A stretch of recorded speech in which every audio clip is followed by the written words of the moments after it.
فی السماوات والارض، حالانکہ اللہ تو جانتا ہے جو کچھ آسمانوں میں ہے اور زمین میں ہے۔ واللہ بکل شیء علیم، اللہ ہر چیز کا علم رکھتا ہے۔ دیکھیے یہ صورت ہے کہ کچھ لوگ جو ہے احسان جتاتے تھے اور اپنے حقوق کہتے تھے کہ ہمیں زیادہ حق ملنا چاہیے، زکوٰۃ میں سے، صدقات میں سے زیادہ۔ دیکھیے ہم لڑے بھڑے بغیر اسلام لے آئے ہیں، آپ نے اتنے عرصے جنگیں کی ہیں، قریش کتنی مصیبتوں میں ڈال کر پھر ایمان لائے ہیں۔ دیکھیے ہم تو حاضر ہو گئے، ہم نے آپ سے کوئی جنگ نہیں کی اور ہم اسلام لے آئے، ہم اسلام لائے ہیں اور بغیر لڑے بھڑے اسلام لائے ہیں،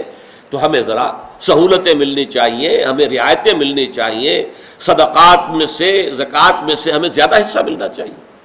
تو یہ گویا کہ اپنے اس اسلام کو اور اپنے اس دین کو ایمفیسائز کرتے تھے۔ اس کے لیے ہماری وہ جو ہریانے کی زبان ہے اس کی ایک کہاوت ہے، تھوتھا چنا باجے گھنا۔ وہ چنا کے جو اندر سے کھوکھلا ہو چکا ہو، کیڑا کھا چکا ہے اسے، اب اوپر اس کا چھلکا موجود ہے، اندر کچھ نہیں ہے، وہ کھنکتا زیادہ ہے، آواز زیادہ دیتا ہے۔ سالڈ چنا جو ہے وہ اس کی آواز نہیں ہوگی آپس میں، تو تھوتھا چنا باجے گھنا، وہ بجتا زیادہ ہے، آواز زیادہ دیتا ہے۔ اسی طریقے سے عام مشاہدہ ہے، کوئی دیگچی ہے، وہ دیگ ہے، خالی ہے، تو آپ ذرا اسے ٹنکائیں گے تو اس کی آواز بہت خوب ہوگی، اگر اس میں بھری ہوئی ہے تو آواز ڈل ہوگی۔ تو اسی طریقے سے جو صرف مسلم تھے، اندر خالی تھا، ایمان نہیں تھا، اندر سے خالی اوپر سے مسلم، وہ جتاتے تھے ہم اسلام لے آئے، ہم نے دیکھیے کوئی لڑے بھڑے بغیر جو ہے ہم نے سرنڈر کیا ہے، ہم اس طریقے سے ایمان لائے ہیں۔ گویا کہ اس کے پس منظر میں یہ تھا کہ ہمارے ساتھ رعایتیں ہونی چاہیے، ہمارے ساتھ جو ہے کوئی امتیازی سلوک ہونا چاہیے، ہمیں زکوٰۃ میں سے، صدقات میں سے زیادہ حصہ ملنا چاہیے۔ تو یہاں بہت خوبصورت انداز میں گویا کہ ان کا جو ہے ایک طریقے سے احتساب ہو رہا ہے کہ تم کسے بتانا چاہتے ہو اپنے دین کا یہ اظہار اور بلند بانگ دعوی کے ساتھ کہ ہم ایمان لے آئے، جس کو کہا گیا کہ لم تؤمنوا، تم ایمان تو ہرگز لائے ہی نہیں ہو ابھی تک، یہ تو اسلام ہے بھی، اوپر کا چھلکا ہے، چنا جو ہے اندر سے کھوکھلا ہے۔ یہ تو ہوگا اگر تم اللہ اس کے رسول کی اطاعت پر گامزن رہو گے خلوص کے ساتھ، تو پھر اس کے اندر جو ہے رفتہ رفتہ ایمان بھی پیدا ہو جائے گا۔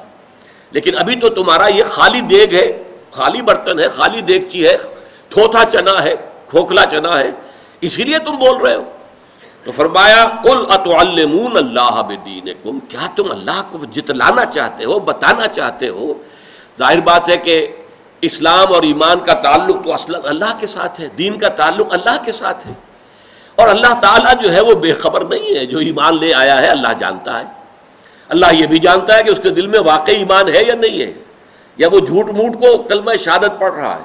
یا وہ دھوکہ دینے کے لیے کلمہ شہادت پڑھ رہا ہے، یا وہ ایک رو کے اندر شامل ہو کر پورا قبیلہ ایمان لا رہا۔ چلو بھائی اب میں بھی کیا کروں گا، اپنے بھائی بندوں سے علیحدہ تو نہیں رہ سکتے، لہذا اب سارا قبیلہ جب اسلام لا رہا ہے تو آؤ چلو ہم بھی اسلام لے آئے۔ تو جو اس کیفیت کے ساتھ اسلام لائے، ان کے دلوں میں ایمان نہیں تھا، وہ اپنے اسلام کا، ایمان کا، دین کا، تقوی کا ذرا زیادہ زور شور کے ساتھ جو ہے وہ اظہار کرتے تھے۔ تو ان کا ذکر اس آیت میں ہے، قل اتعلمون اللہ بدینکم، کیا اللہ پر جتلانا چاہتے ہو اپنا دین؟ اب یہاں اسلام اور ایمان دونوں اصطلاحات کو چھوڑ کر دین کی اصطلاح آ گئی کہ ایمان اور اسلام کی بنیاد پر ایک نظام قائم ہوتا ہے، بلکہ اسلام جو ہے وہ نظام کو قائم کرتا ہے،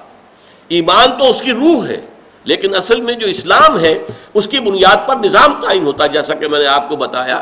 کہ اگر ریاست قائم ہوگی تو اس کا شہری کون ہوگا؟ مسلمان۔ ہمیں یہ حق حاصل نہیں ہے کہ ہم تحقیق کریں کہ وہ واقعی مسلمان ہے کہ نہیں ہے، اس کے عمل کیسے، نہیں، جب تک کفریہ کوئی فعل سرزد نہ ہو جائے، جب تک کہ مفتی یہ فتویٰ نہ دے دے کہ یہ کافر ہو گیا، اسلام کے دائرے سے نکل گیا، یہ قادیانی ہو گیا، اب یہ غیر مسلم ہے، اس کو بعد تو معاملہ علیحدہ ہو جائے گا۔ لیکن گناہ گار ہو، فاسق ہو، فاجر ہو، لیکن ہو مسلمان، تو اس کے سارے حقوق شہریت برقرار، اور وہ مسلمان معاشرے کا ایک رکن ہے، مسلمانوں کا سب معاملہ اس کے ساتھ کیا جائے گا۔ تو یہ نظام جو قائم ہوتا ہے، دین، یہ اسلام کی بنیاد پر ہوتا ہے۔ اسی لیے فرمایا قل اتعلمون اللہ بدینکم، کیا تم اللہ پر جتلانا چاہتے ہو اپنا دین، اللہ کو بتانا چاہتے ہو، سکھانا چاہتے ہو، پڑھانا چاہتے ہو؟ واللہ یعلم ما فی السماوات و ما فی الارض، اور اللہ تعالیٰ تو جانتا ہے جو کچھ کے آسمانوں میں ہے اور زمین میں ہے۔ واللہ بکل شیء علیم، اللہ تو ہر چیز کا علم رکھتا ہے، کوئی شے جو ہے اس کے علم کے دائرے سے باہر نہیں ہے۔ تمہارے دلوں میں ایمان ہے تو اللہ کے علم میں ہے۔ میں نے آپ کو وہ حدیث کئی دفعہ سنائی ہے، ان اللہ لا ينظر الى صورکم ولا الى اموالکم ولکن ينظر الى قلوبکم والى اعمالکم۔ اللہ تعالیٰ تمہاری صورتوں کو نہیں دیکھتا، کوئی حبشی ہے، کالا کلوٹا ہے، کوئی سرخ و سفید، اللہ کو ان سے کوئی بحث نہیں ہے۔ اللہ نے بنایا ہے، جس کو چاہا کالا بنا دیا، جس کو چاہا گورا بنا دیا، تو اللہ تمہاری صورتوں کو نہیں دیکھتا۔ کسی کو نقش و نگار بڑے اچھے دے دیے جو کہ بڑے دل آویز ہیں، دیدہ زیب ہے، کسی کے بڑے بوڑھے قسم کے نقش و نگار ہیں، یہ چیزیں اللہ کی نگاہ میں ان کی کوئی حیثیت نہیں، یہ تو گیون ہے انسان کے لیے، اس میں انسان کا کوئی اپنا دخل نہیں ہے، کوئی اکتساب نہیں ہے، کوئی اپنا فیصلہ نہیں، کوئی اپنا چوائس نہیں۔ تو اللہ تعالیٰ تمہاری صورتوں کو نہیں دیکھتا، اور اموال کو بھی نہیں دیکھتا، ان اموال کا سارا جو تعلق ہے وہ اس دنیا کی زندگی سے۔ وَلَٰكِن يَنظُرُ إِلَىٰ قُلُوبِكُمْ، وہ تو دیکھتا ہے تمہارے دلوں کو، دلوں میں کتنا کچھ یقین اور ایمان ہے، دلوں میں کتنا کچھ اللہ کی محبت ہے، دلوں میں کتنی کچھ اللہ کے رسول کی محبت ہے، دلوں میں کتنی کچھ آرزو ہے شہادت کی، موت کی، یہ اللہ تعالیٰ جانتا ہے۔ وہ تو تمہارے دلوں کو دیکھتا ہے اور تمہارے اعمال کو دیکھتا ہے، جس کی بنیاد پر اگر ایمان ہوگا تو پھر تمہارے اعمال تلیں گے، ایمان ہی نہیں ہوگا تو اعمال کا کوئی تول نہیں ہے، پھر اعمال کی پھر کوئی حیثیت ہی نہیں۔ ایمان نہیں ہے تو سیدھے جہنم میں، البتہ ایمان ہے تو اعمال تولے جائیں گے، نیکی کے اور بدی کے، ان میں اگر بدی کا پلڑا بھاری ہوا تو عارضی طور پر جہنم میں جانا ہوگا۔ جیسے کہ دھوبی جو ہے وہ پٹخ پٹخ کے کپڑوں کو اس کا میل نکالتا ہے، اور آپ کو معلوم ہے کہ پہلے سخت گرم پانی کے اندر جو ہے یہ سارا کام کیوں ہو رہا ہے، تو جہنم ان لوگوں کے لیے گویا کہ دھوبی گھاٹ ہوگا کہ پٹخ پٹخ کر ان کو سزائیں دے کر ان کے گناہ کے اثرات جو ہیں وہ زائل کیے جائیں گے، پھر انہیں جنت میں داخل کر دیا جائے گا۔ اگر ایمان تھا،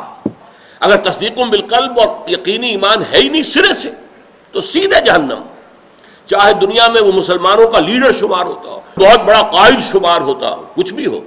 چاہے وہ مفتی اعظم قرار پاتا ہو، لیکن نہیں، اگر ایمان نہیں ہے تو پھر سیدھا جہنم میں جائے گا۔ جیسے کہ میں نے حدیث آپ کو سنائی، ایک مجاہد جو اللہ کی راہ میں شہید ہو گیا، لیکن یہ کہ اللہ فرمائے گا کہ تم کہتے ہو کہ تم نے میرے لیے جنگ کی تھی، کذب تھا، تم نے جھوٹ بولا،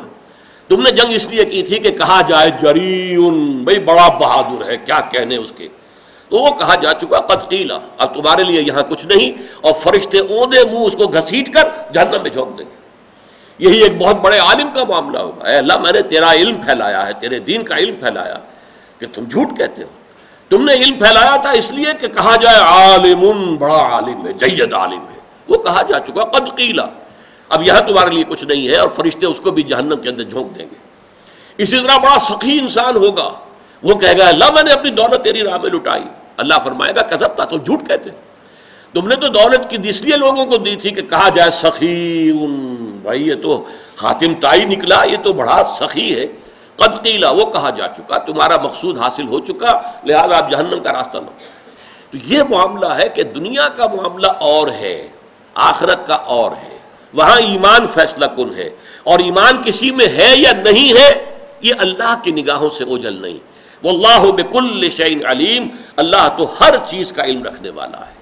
بارک اللہ لی ولکم فی القرآن العظیم ونفعنی وإیاکم بالآیات والذکر الحکیم۔